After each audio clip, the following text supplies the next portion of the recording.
Welcome to the warm-up, everybody. Thanks again for joining us. I'm your host, Neil Beasley. We're rocking and rolling now through the Texas high school football season. So once again, for another week, it's time to get you warmed up. Let's get things started by taking a look at some big-time Week 2 matchups in the Louisiana Hot Sauce Hot Zone. We got a good one at Humble Turner Stadium Friday night as the Katy Tigers take on Atascocita. Both teams are ranked in the top 5 in the state and coming off big wins. Atascocita went down to Dickinson and won by 25 points in Week 1. Zion Brown and Torrey Blaylock were masterful in the Eagle ground attack. This week, they're facing quite a formidable defensive line, so they'll need some good blocking up front from guys like UT commit Nate Kibble to stave off the Tiger pressure. As for Katy, they feel they've found their next dominating rusher in Ramel Jordan, who ran for 140 yards and a touchdown against Clear Springs last Saturday. If Atascocita can get Katy to rely heavily on a passing game, the Eagles might be able to use their home field advantage to post that W. Two traditionally solid 5A teams will go at it in Fort Bend. Marshall will host Crosby. You can only hope it lives up to last year's game. The Cougars beat Marshall 27-21 in overtime in 2022, which may have been the highlight of an otherwise mediocre season. Crosby's coming off a big loss to 6A juggernaut C.E. King in Week 1, but there's no shame in losing that one. This will be a big test as the Buffs are always a physical and speedy bunch. James Williams' bunch had to go to overtime to knock off Klein in Week 1, but it usually takes a game or two for that Buffalo machine to start clicking. Look for Marshall to be ready for a fight when the Cougars come to town. The Hot Zone is presented by the original Louisiana brand hot sauce. With just the right amount of heat and flavor, Louisiana hot sauce has been a game changer for more than 95 years. Enjoy the authentic flavors of ancient recipes. So thin, so crisp, so good, Xochitl. We stopped down to visit with Ridge Point wide receiver Ashton Bethel-Roman in the recruiting trail presented by Xochitl Chips and Salsa.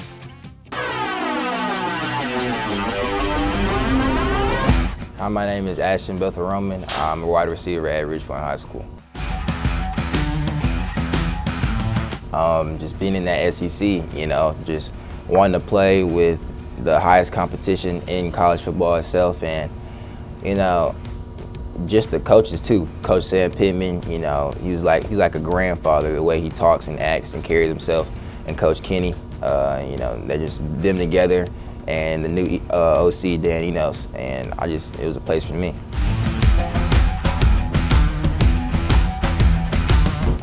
What makes me such a dangerous receiver has to be my speed and my ability to blow the top off of the defense, but I don't want people to get confused that I can't run intermediate routes, but what my team needs is if they need me to run a deep ball, 70 yards, 90-yard touchdown, I'm going to do that. So I think that's what really defines my game right now, but I don't want people to be sleeping on the intermediate routes and the little things I can do at the line, but most of what I do is deep routes, blowing the top off of defenses.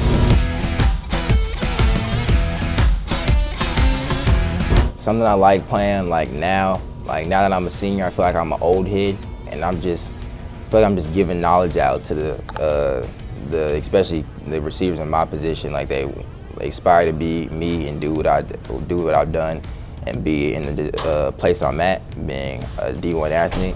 So I just like feeling like this old guy that just comes around and just drops off some knowledge to the young people, and still show them, how to do it, how it's done, or help them get to, just the next level. And I'm not just talking about football and getting past the third round, just try to teach them life lessons. I mean, even though I'm probably 2 years older, 1 year older than them, just whatever I can do for them, just try to do it.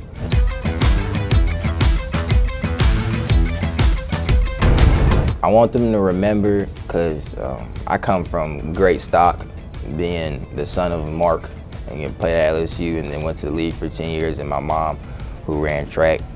And then my brother, who went here too. So I just want to be known as my own person. I do come from good stock, and I can't knock that, but I'm Ashton Bethel-Roman, not the son of Mark or Ashley or the brother of Mark or MJ.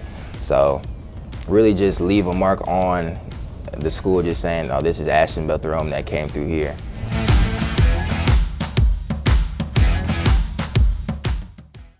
Hey, we can't get our cameras to all the big games, so here's some other games to keep an eye out for in The Hype. A game between two teams that got off to slow starts takes place at Strake Jesuit as the Crusaders host Spring Decaney. Jesuit gave up 51 points to a powerful 5A team in Fulshire last Friday. The Crusaders were thought to be looking for some offensive players to step up and fill in some roles for graduating seniors, but it looks as though the defense needs to rise to the challenge as well. Decaney's offense was pretty lackluster in a 42-7 loss to Klein Oak in Week 1. Star wide receiver Tanuk Nunu Hines looked to have missed his graduated brother Rechuk, throwing him the ball early on. Both Decaney and Strake Jesuit should be playoff teams. They just might need to knock the rust off, and it will happen for one of those teams this week. An interesting matchup in Houston will take place at Del Mar Stadium as Lamar will host the Woodlands. The Texans won't see a lot of competition in 18-6A, so they like to challenge themselves in non-district play. And the Woodlands, just the challenge they need. Wisconsin at commit, Mabry Matoyer at quarterback, Quennell Farrakhan at receiver, and Keandre Barker at running back. Man, Highlanders dangerous triplets. The Woodlands may have lost to North Shore in Week 1, but most teams do, so there's no fault in that. Lamar rolled over Westbrook. They put up 52 points of offense. This one will be a little more of a battle, but it's just what the Texans need. We're calling this game a pick'em. Enjoy the authentic flavors of ancient recipes. So thin, so crisp, so good, so chill. Let's take a look back at who won our defensive title belt, plus see who might be in the running for one this week in The Buzz. Iowa Colony absolutely earned their title belt last week against Fort Bend Christian.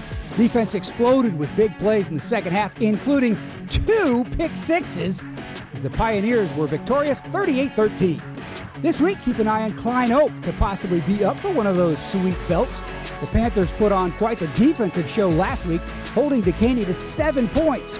This week, they face Katy Seco Ranch. Both teams look to be evenly matched, so a couple timely turnovers by that Oak defense could be just what the doctor ordered. That's going to do it for today's show. Thanks for joining us, and we hope you are all warmed up for this week's Texas high school football.